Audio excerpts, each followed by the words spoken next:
નાગરિકોને પ્રશાસનની સેવાઓ સરળ, સત્વરે અને પારદર્શક રીતે મળી રહે તેવા હેતુ સાથે ભરૂચ જિલ્લા કલેક્ટર નવનાથ ભાણેએ જંબુસર તાલુકાની સરપ્રાઇઝ મુલાકાત લીધી હતી। આ પ્રવાસ દરમિયાન તેમણે મામલતદાર કચેરીના જનસેવા કેન્દ્ર તેમજ અણખી ગ્રામ પંચાયતની મુલાકાત લઈને વહીવટી કામગીરી, દફતર તપાસણી, કરવેરા વસૂલાત અને વિવિધ વિકાસ કાર્યોની સમીક્ષા કરી હતી। કલેક્ટર નવનાથ ભાણેએ જંબુસર મામલતદાર કચેરી અને તેની સાથે કાર્યરત જનસેવા કેન્દ્રની મુલાકાત લઈને ત્યાં ઉપસ્થિત અરજદારો સાથે સીધો સંવાદ સાધ્યો હતો। તેમણે નાગરિકો પાસેથી સરકારી સેવાઓ મેળવવામાં પડતી સુવિધાઓ, મુશ્કેલીઓ અંગે પૃચ્છા કરી હતી। કલેક્ટરે સ્થળ પર જ ઉપસ્થિત અધિકારીઓને માર્ગદર્શન આપતા કહ્યું કે નાગરિકોની અરજીઓનો સમયસર અને ઝડપી નિકાલ થાય તેમજ સરકારની કલ્યાણકારી યોજનાઓ છેવાડાના વ્યક્તિ સુધી ખૂબ જ સરળતાથી પહોંચે તે દિશામાં વહીવટી તંત્ર સક્રિય ભૂમિકા ભજવે।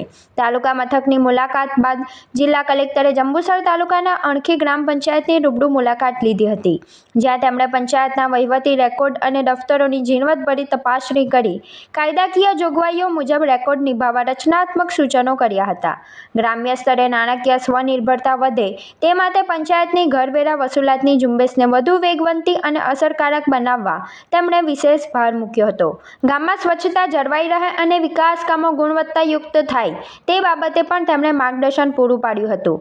આ મુલાકાત અંતર્ગત કલેક્ટરે અણખી ગામમાં આવેલ ઐતિહાસિક મહાત્મા ગાંધી આશ્રમની પણ મુલાકાત લીધી હતી, જ્યાં ગ્રામજનો સાથે સંવાદ યોજી ગામના પાયાના પ્રશ્નો, પીવાના પાણી, રસ્તા અને ઉપલબ્ધ સુવિધાઓ અંગે વિગતો મેળવી પ્રેરણાદાયી માર્ગદર્શન આપ્યું હતું। તદુપરાંત કલેક્ટરે ગામની આંગણવાડી કેન્દ્ર અને પ્રાથમિક શાળાની મુલાકાત લઈ બાળકોના પોષણ સ્તર, શિક્ષણની ગુણવત્તા તેમજ અન્ય ભૌતિક સુવિધાઓનું પ્રત્યક્ષ નિરીક્ષણ કર્યું હતું। પ્રવાસના અંતે તેમણે સ્થાનિક પ્રાથમિક આરોગ્ય કેન્દ્રની મુલાકાત લઈ દવાઓનો જથ્થો, ઓપીડી અને ગ્રામજનોને મળતી આરોગ્ય સેવાઓની સમીક્ષા કરી તબીબી સ્ટાફને જરૂરી સૂચનો કર્યા હતા।